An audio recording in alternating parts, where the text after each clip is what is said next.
Boa tarde a todos. A minha pergunta aos pesquisadores é a respeito do seguinte.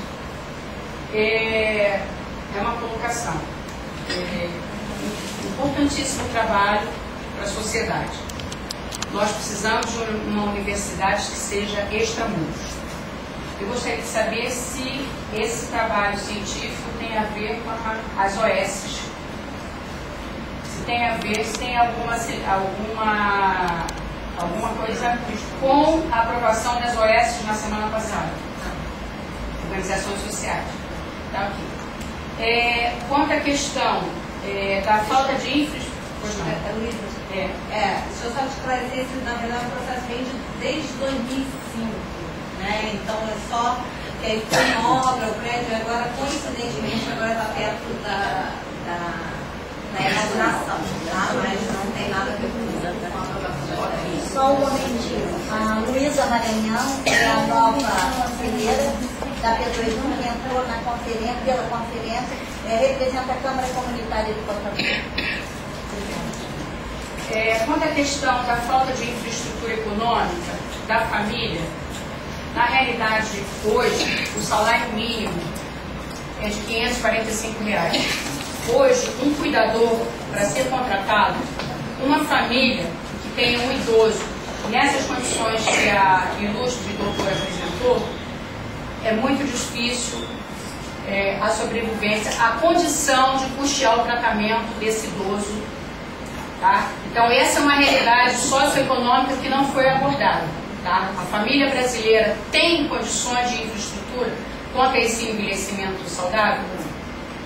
A outra questão é sobre a indústria da doença que existe no Brasil, que está num filme chamado O Veneno Está na Mesa, onde há uma campanha contra os agrotóxicos, que não está havendo controle algum e que nós estamos ingerindo diariamente na nossa mesa, tá certo? Isso é uma coisa em que nós, conselheiros, cidadãos, mães, pais, avós, nós temos que cobrar das autoridades públicas. Então existe aí uma indústria da doença não preventiva que está com a nossa criança. Está começando desde a criança dos 5 anos de idade.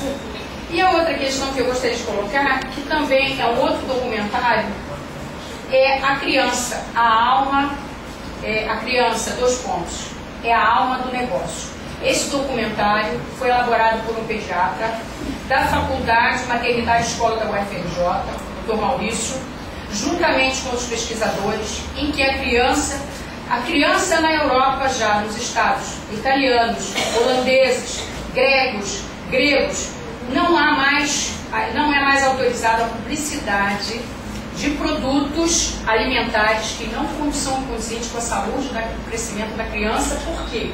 Porque a criança só adquire discernimento a partir dos 12 anos de idade e nós, no Estatuto da Criança e do Adolescente, nós também temos isso publicado na lei. Tá? Então, isso é também uma outra questão. Então, nós estamos tratando dos efeitos, mas nós não estamos atacando as causas. Só para chamar a atenção, parabéns ao ilustre trabalho, nós da Câmara Comunitária de Botafogo somos solidários e faremos o trabalho na comunidade. Muito obrigada. Queria agradecer. Deixa eu estar gravando já. Já. Obrigada.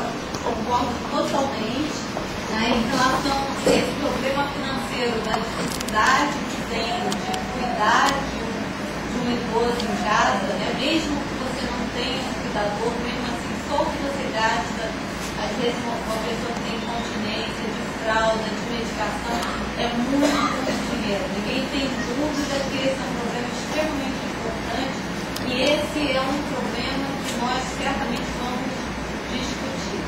Então isso aí tem previsto, porque o tempo aqui, se a gente falar de todas as propostas, realmente está curto e não dá para a gente trocar ideias. Mas certamente esse é um problema importante que a gente já tem ideia de colocar à discussão e junto com a comunidade, porque não adianta a gente trazer um pacote pronto, uma solução pronta. Eu acho que tem que ser discutido junto com a comunidade para poder chegar a pontos em comum e propostas objetivas.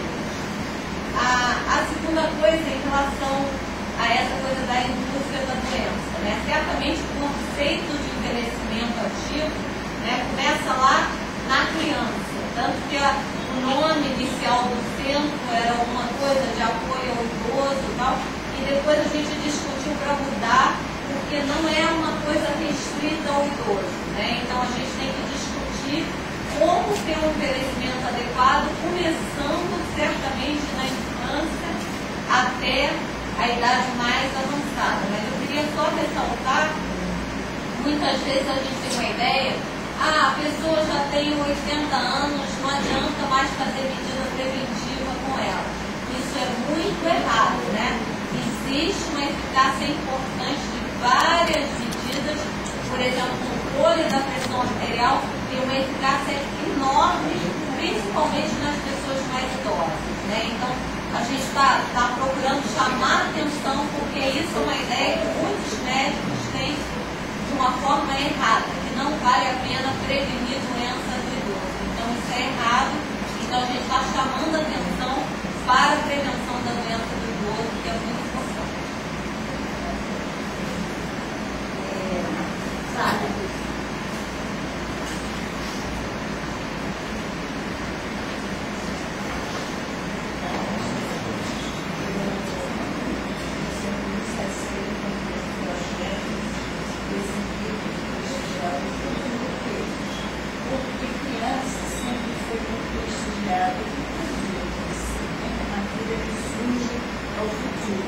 Agora, nos países do primeiro mundo, a longevidade, há algum tempo, já existia. E hoje, até nos países mais pobres, ou países que não estão ainda na etapa do primeiro mundo, a gente está vendo a longevidade. Então, eu tenho realmente prestigiar. Eu só desejo e faço um voto muito firme para que esse projeto saia do papel e realmente exista. Eu levei o ano de 2010 como conselheira do SEDEC, representando o SEDEC e representando também o COP, assistindo reuniões do pessoal de Brasília a respeito do Rio, daqui, estado da verdade, eu ficava enlouquecida, porque eu trabalho, não sou aposentada. Então eu vinha no trabalho, voltava, tinha que trabalhar de voltar, não faltar. Às vezes tinha 2 reuniões por semana, já aconteceu isso. E, de repente, a minha do governo federal chamava-se Projeto Plantar. De repente, esse é um projeto piloto no Rio de Janeiro, de tudo para o idoso, não é só saúde, não, era habitação, era lazer, tudo se possa imaginar de primeiro mundo para o idoso, que existia, me empolgou a mim, empolgou a outros, a gente cancelava as coisas, fazia uma nossa crise. Então, de repente, não mais do que de repente, o governo federal simplesmente deletou. O projeto já tinha umas instituições como o Fórum de Saúde e outro, que já tinham percebido isso e a gente não queria acreditar, né? E a gente continuava, eles saíram. Se retiraram porque eles viram que era uma falácia, não ia existir aquilo. Mas a gente não acreditava, porque a vontade de querer, de acreditar, essas coisas.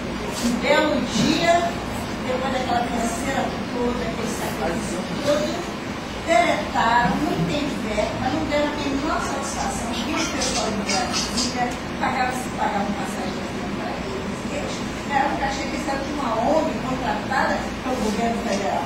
E realmente apagou, acabou. Então eu espero, sinceramente, que esse governo não siga os passos do governo federal, porque eu sou uma pessoa que me senti prejudicada. Eu fiz as minhas energias para nada.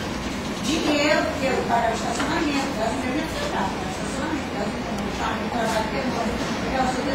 deu nada, e eu não recebi satisfação nenhuma. Se esse governo não é sério, essa é a verdade. Obrigada. Você pensar no coletivo. Esse governo não é sério. Uma palavra, doutora Maria. Agora você viu? É sério, eu que ele foi eleito, eu falei que ele não precisava. Momento com a palavra, doutora Maria.